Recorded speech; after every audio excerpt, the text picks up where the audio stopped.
आणि हो, आज ना आजीकडून तिच्या नातीला एक स्पेशल ऑफर आहे बरं का. कसली ऑफर? अगं, आज तू सांग तुला कोणती गोष्ट ऐकायची, मी ना ती गोष्ट तुला सांगेल.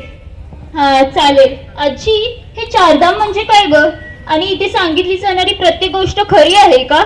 हल्ली इंटरनेट वरती पण हे खूप व्हायरल होत चालले. त्यात खरे काय खोटे काय हेच समजेना झाले बघ. हा हा सांगते. रंगभूमिता आणि नाट्यरसिकांना विनम्र अभिवादन करून थर्ड इयर सविनय सादर करीत आहे भारतातील चार धाम. अगं, उत्तरेकडील बद्रीनाथ ते दक्षिणेकडील रामेश्वरम, पश्चिमेकडील द्वारका ते पूर्वेकडील जगन्नाथपुरी हे आहेत भारतातील चार धाम. आणि तुला माहितीये, हे जे चार धाम आहेत ना, ती भारतातील चार युगे दाखवतात. त्यामध्ये जे बद्रीनाथ आहे ना ते सतयुग, परत रामेश्वरम त्रेतायुग, द्वारका द्वापार युग आणि जगन्नाथपुरी हे कलियुगाचं प्रतीक आहे. आणि लोकांना ना गैरसमज आहे ग. लोकांना असं वाटतं की ते गंगोत्री, यमुनोत्री, बद्रीनाथ, केदारनाथ हे भारतातील चार धाम आहेत. नाही नाही नाही, ते भारतातले नव्हे तर ते उत्तराखंड मधले चार धाम आहेत. त्यांना ना छोटे चार धाम म्हणलं जातं. तुला माहितीये या चार धामांची स्थापना कोणी केली होती? नाही आजी. अगं, या चार धामांची स्थापना केली होती आद्य गुरु शंकराचार्यांनी. आणि त्यामागचा प्रमुख उद्देश असा होता की वेगवेगळ्या राज्यातील लोकांनी एकत्र यावं, वेगवेगळ्या राज्यातील संस्कृती याबद्दल जाणून घ्यावं आणि तिथल्या धार्मिक स्थळांचा विकास होणं हा त्यामागचा प्रमुख उद्देश होता. आणि आजकालची जी तरुण पिढी आहे ना, त्यासाठी सुद्धा हे चार धाम हे खूप आकर्षणाचं ठिकाण आहे बरं का. आणि वृद्ध व्यक्ती तर सारखेच जात असतात बघ चार धाम यात्रेला. पण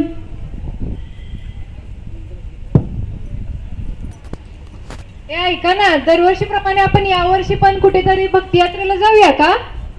मी काय म्हणते, आपण हा चारधामला जाऊयात का? जाऊया. पण पहिल्यांदा आपण नक्की कुठे जायचं चारधामला म्हणजे? अरे, चारधाम म्हणल्यानंतर आपण पहिल्यांदा केदारनाथ आणि बद्रीनाथला जायचं ना. हरे हरे बोले, चलो चारधाम, चला चला तयारीला लागा. काय यार, किती बोर होत यार.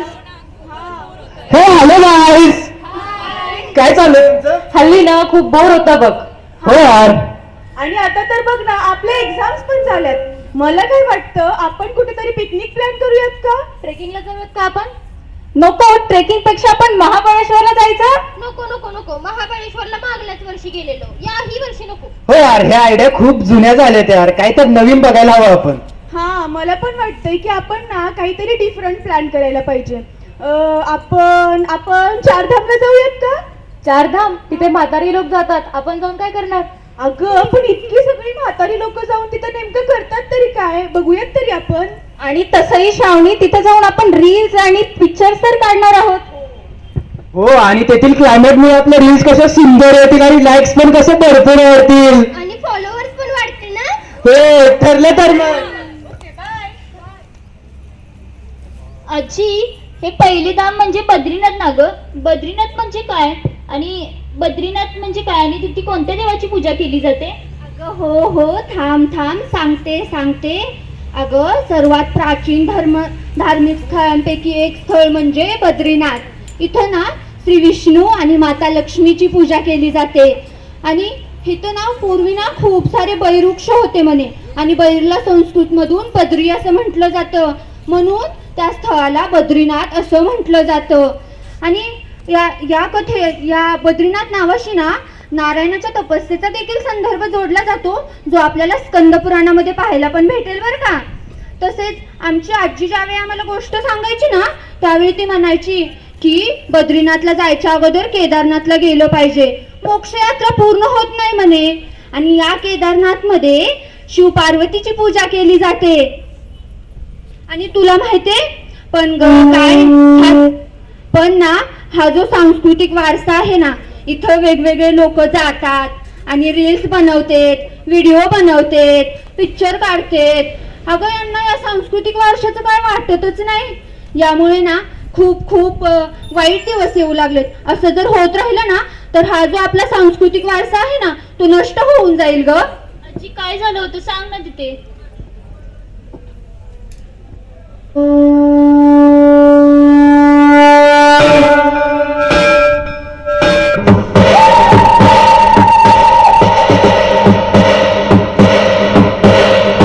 काल मृत्यु मत काम करता जो चंडाल का, काल उसका क्या बिगाड़े भक्त जो महाकाल का. अकाल मृत्यु मत काम करता जो चंडाल का, काल उसका क्या बिगाड़े भक्त जो महाकाल का. अकाल मृत्यु मत काम करता जो चंडाल का, काल उसका क्या बिगाड़े भक्त जो महाकाल का. अकाल मृत्यु मत काम करता जो चंडाल का, काल उसका क्या बिगाड़े भक्त जो महाकाल का.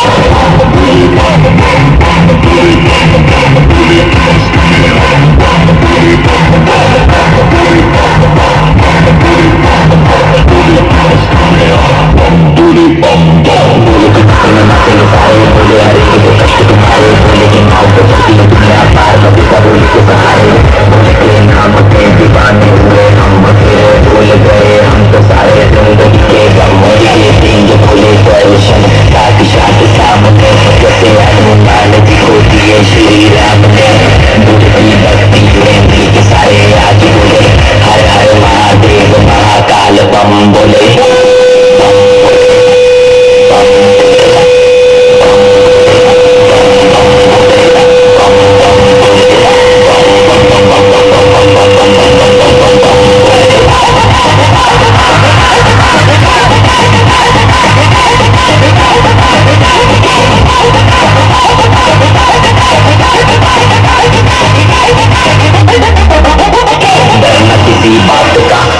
भोलेनाथ का सर पे मेरे हाथ बोले तेरे आशीर्वाद का.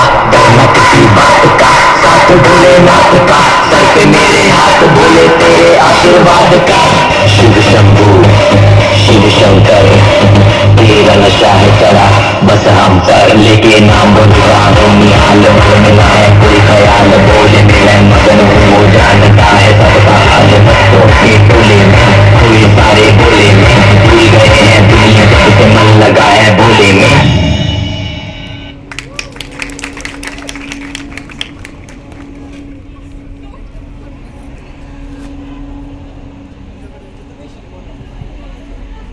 स्थायित्व प्रमाणपत्र आपल्याला आता पण द्यावं लागतं पण नाही ना प्रत्येकाला द्यावं लागत ना. नाही एकदाच असतं ते. सुरुवातीला देतो ना आपण. नाही पण अजून झालेलं नाहीये आपलं. अरे अंकिता पण बघ आपलं ना, काय communicate करतायत झालं. ते लोक. खूपच बोर चाललंय काहीतरी असं वाटतं. इकडे इकडे आपण एक रील करू. इकडे बघा. पावर कॉलेज टाकू का? ए पोज पोज पोज गाय पोज. त्याचा फोन होता ए. काय म्हणून बी कम्युनिकेटेड फ्रॉम हा हा तयार आहे, तयार आहे. Music,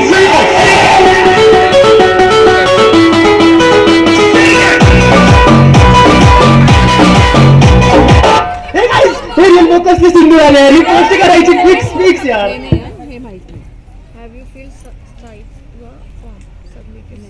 हे नाही याच्या आधीची जी प्रोसेस आहे ती कॉलेजने केली आहे.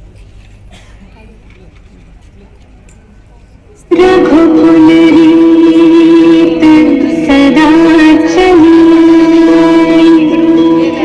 प्राण जाए पर वचन न जाए.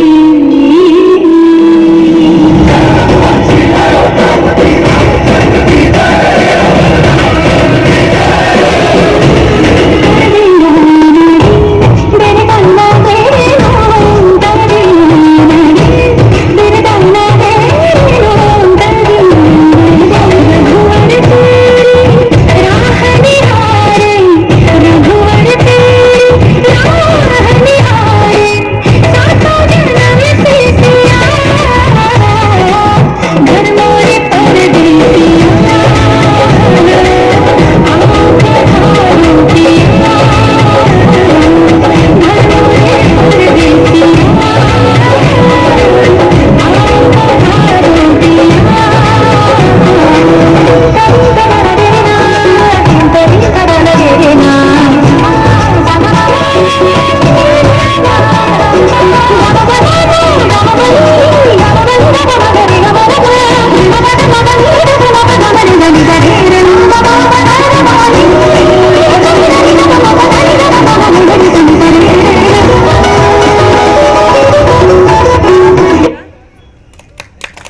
आजी यानंतरचे दुसरे धाम कोणते ग, सांग ना मला. अगं यानंतरचे दुसरे धाम म्हणजे रामेश्वरम. तुला माहितीये का रामेश्वरमला रामेश्वरम का म्हणतात? अगं रामेश्वरम म्हणजे रामाचे ईश्वर. इथं ना सर्वप्रथम श्रीरामांनी शिवलिंगाची आराधना आणि प्रार्थना केली होती, म्हणूनच या ठिकाणाला रामेश्वरम असं म्हटलं जातं. आणि तुला माहितीये हे ना 12 ज्योतिर्लिंगांपैकी एक ज्योतिर्लिंग म्हणून देखील प्रसिद्ध आहे. तसेच रामायणामध्ये जी श्रीरामांनी रामसेतूची रचना केली होती ना ती देखील याच रामेश्वरम मधून केली होती. आणि इथलं जे वातावरण आहे ना तमिळनाडू राज्यातील रामनाथपुरम येथे हे रामेश्वरम आहे बघ. खूप सुंदर वातावरण आहे. रामनाथ स्वामींची समाधी देखील आहे या रामेश्वरम मध्ये.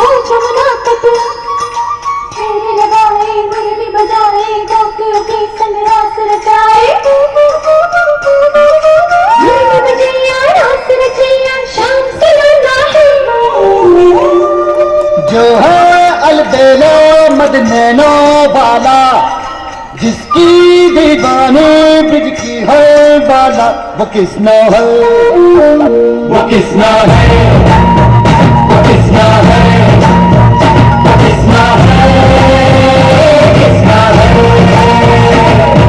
जो है अलबेलो मदनैनो वाला, जिसकी दीवानी ब्रिज की है बाला, वो किसना है, वो किसना है, वो किसना है, वो किसना है.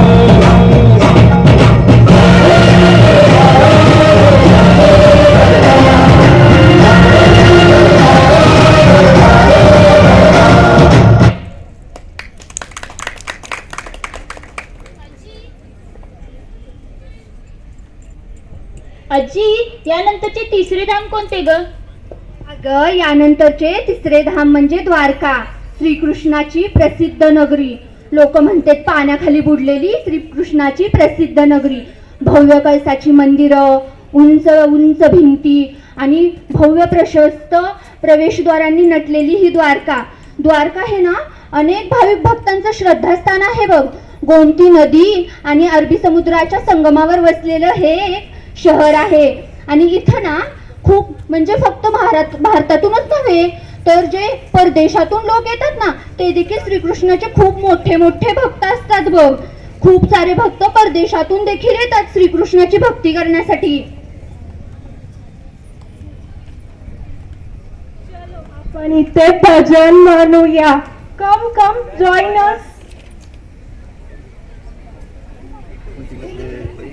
अरे ऐका ना आपण हे सगळं करायचं. अरे यार हे काहीतरी आहे यार. आपण कसं बसायचं इथे? ईश हे तरी पण बस. भज मन राधे राधे राधे गोविंद राधे राधे राधे राधे गोविंद राधे राधे राधे राधे राधे गोविंद राधे राधे राधे राधे राधे गोविंद राधे.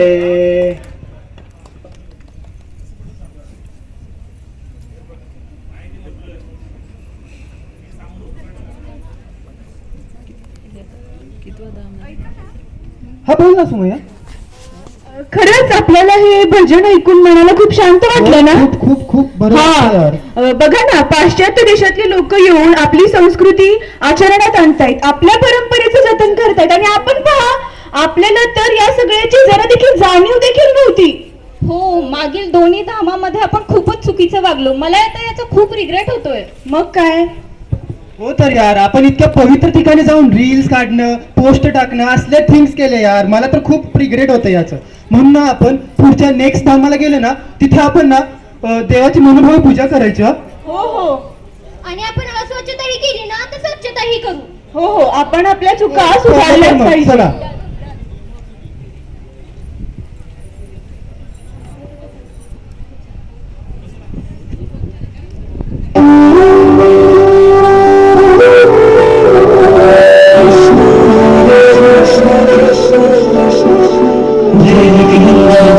अंदर रखते सबकी लाज, सबके सामने अंदर आने पूरा कीजिए काज। अंदर तुमको अंदर रखते सबकी लाज, सबके सामने अंदर आने पूरा कीजिए काज।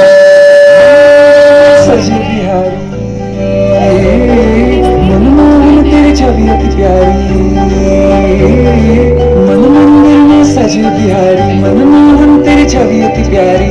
बंसी बजैया रस रचैया तारनहार मेरे तुम ही केवैया, तुमसे बड़ा कहा कौन कन्हैया। श्री कृष्ण गोविंद हरे मुरारे, हे नाथ नारायण वासुदेवा। श्री कृष्ण गोविंद हरे मुरारे, हे नाथ नारायण वासुदेवा। नंदन तुमको अंदर रखते सबकी लाज, सबके सामने अंदर आने पूर्ण कीजिए काज।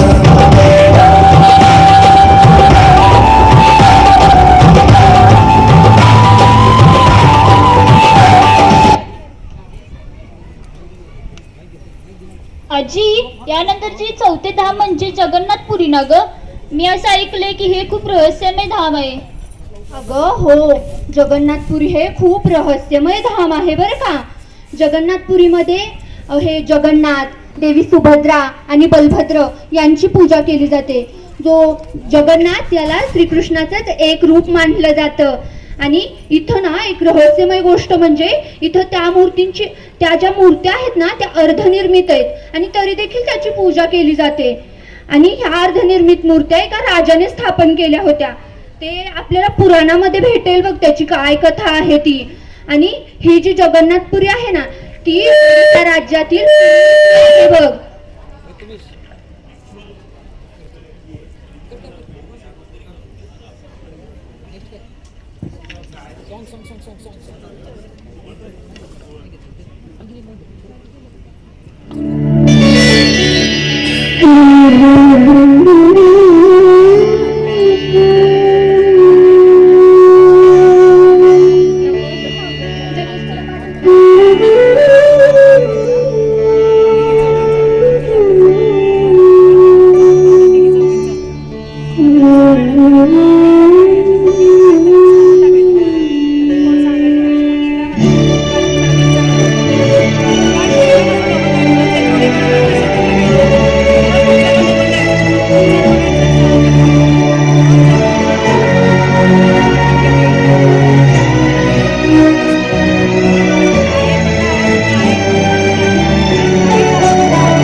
केशवं कृष्ण दामोदरं रामनारायणं जानकी वल्लभम्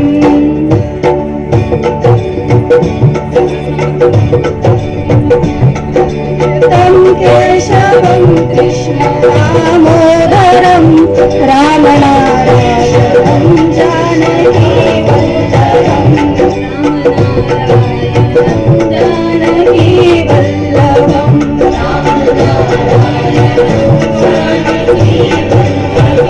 कौन कहते हैं भगवान आते नहीं,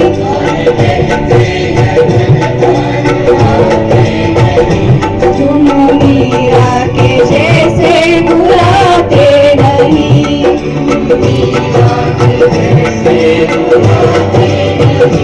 अच्युतं केशवं कृष्ण दामोदरं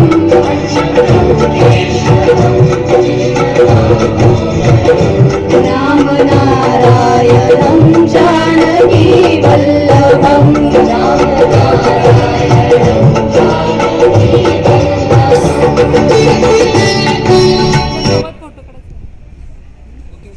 आजी, खरंच ग किती प्रसन्न वाटत असेल ना. चारधाम करून आल्यावर मला तर ऐकूनच किती प्रसन्न वाटते.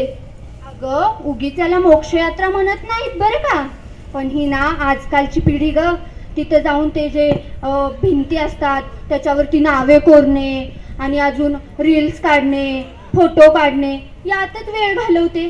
यांना ना यामागचा इतिहास, कोणी त्या मंदिराची स्थापना केली, का स्थापना केली, कोणत्या देवाची पूजा केली जाते काही माहीत नसतं. त्यांना फक्त ते फोटो पोस्ट करायचे असतात म्हणे इन्स्टावरती, लाईक पाहिजे असतात ग. म्हणून ग मला असं वाटतंय की ही जी आता आपले चारधाम आहेत ना, असंच जर चालत राहिलं ना, ही तरुण पिढीला परत आपल्याला पाहायला नाही भेटणार. हे असा रास होऊन जाईल ग या आपल्या चारधामांचा. आजी खरंच ग, it is journey from ordinary to extraordinary. अगं ते कसलं पण असू दे ग, पण आताची तरुण पिढी काय ही जर्नी होऊ देत नाही बघ.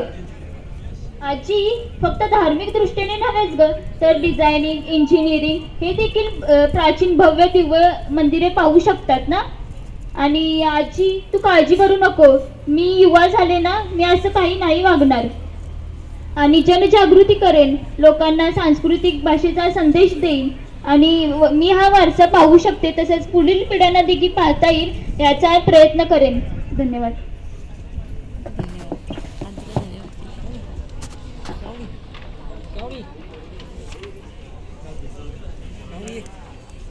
वाचू दे.